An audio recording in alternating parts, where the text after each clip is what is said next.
रमन ने डिसाइड कर लिया है कि वह करने वाला है निधि से शादी। सीरियल ये है मोहब्बतें के इस एपिसोड में हमें देखने को मिलेगा जब शगुन यहाँ पर गुस्सा कर रही होगी निधि और रमन पे।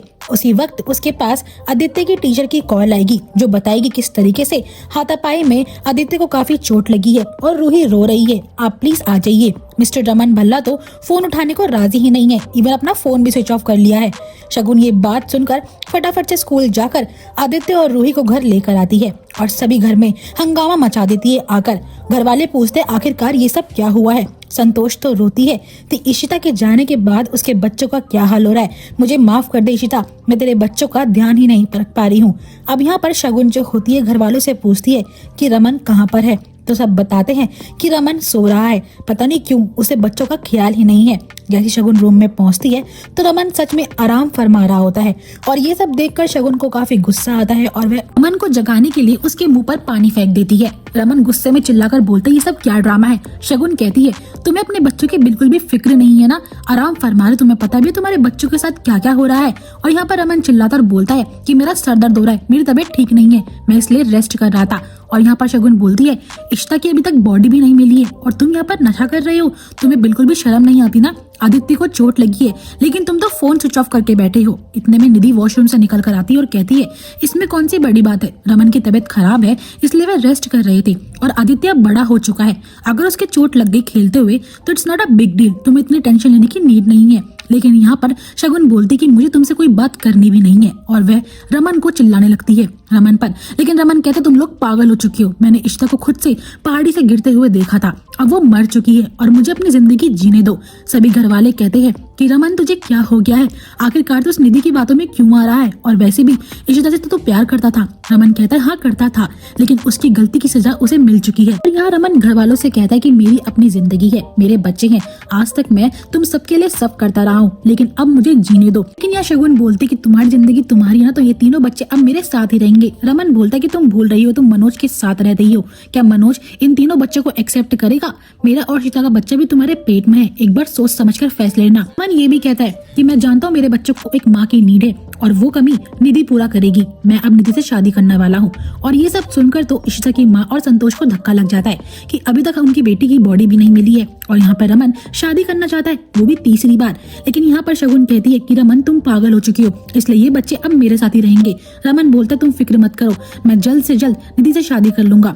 निधि ये सुनकर शॉक्ड होती है और खुश भी, क्योंकि उसका एंड गोल तो यही था। अब जब घर वाले जब बाहर निकल जाते हैं गुस्से में तो यहाँ पर निधि रमन को शांत कराती है और कहती है कि तुम ये क्या बोल रहे हो। रमन बोलता है मैं सीरियस हूँ, क्या तुम मेरे घर परिवार को संभाल पाओगी, मेरे बच्चों को? तो यहाँ पर निधि बोलती कि ठीक है, मैं इस फैसले के लिए तैयार हूँ। दूसरी ओर रूही जो होती है अपनी इशिमा को बहुत मिस कर रही होती है, किस तरीके से वह उसे पैम्पर करा करती थी। अब यहाँ पर रूही यही सोचती है कि आखिरकार मेरी इशिमा कहाँ जा चुकी है। अब वहीं यहाँ पर शगुन जो होती है वो मनोज से बात करती है और कहती है कि आज मैंने रमन को खूब गुस्से में सुना दिया और अब से बच्चे मेरे साथ ही रहेंगे। और यहाँ पर मनोज शौक होता है तो शगुन उससे पूछती तुम्हें क्या हुआ।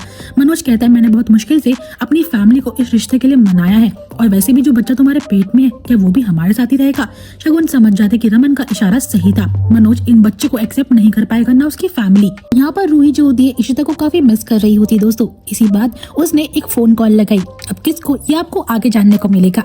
दूसरी ओर जब शगुन की स्टेनोग्राफी होती है तो यहाँ पर मनोज से कहता है कि तुम बेफालतू का स्ट्रेस पाल रही हो, तुम्हारे स्ट्रेस की वजह से बच्चे की हार्ट बीट फास्ट हो रही है। और यहाँ पर शगुन सोचती है कि इशिता ने उसके बच्चों के लिए इतना सब कुछ करा है, वह उसके बेबी के साथ कुछ गलत नहीं होने देगी और इसी की चिंता उसे खाई जा रही है। अब यहाँ पर मनोज कहता है कि शगुन तुम गलत कर रही हो, तुम हमारे रिश्ते में भी कॉम्प्लिकेशंस ऐड कर रही हो। शगुन साफ बोल देती है कि अगर मेरा प्यार मेरे बच्चों पर भारी पड़ेगा तो हमें अपने रिश्ते के बारे में एक और बार सोचना चाहिए, क्योंकि मैं अपना फैसला कर चुकी हूँ, मैं अपने बच्चों को तरीके से नहीं छोड़ सकती हूँ अकेला। नेक्स्ट मॉर्निंग देखने को मिलता है जब यहाँ पर रोमी आता है तो सिमरन उससे पूछती है कि आपने आदि को छोड़ दिया, वो चला तो गया ना।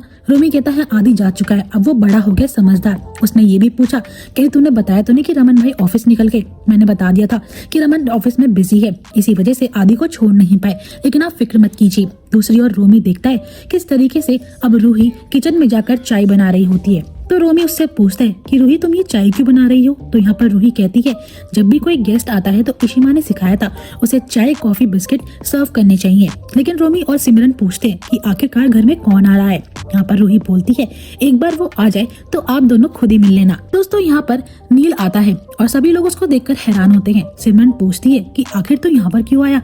रोमी भी यही सवाल पूछता है, लेकिन यहाँ पर वो कहता है कि भाई तो ऑफिस में नहीं है तो नील तुम्हें मिलना किससे है। तो यहाँ पर रूही बोलती है कि मैंने अंकल को बुलाया है, मुझे उनसे कुछ बात करनी है।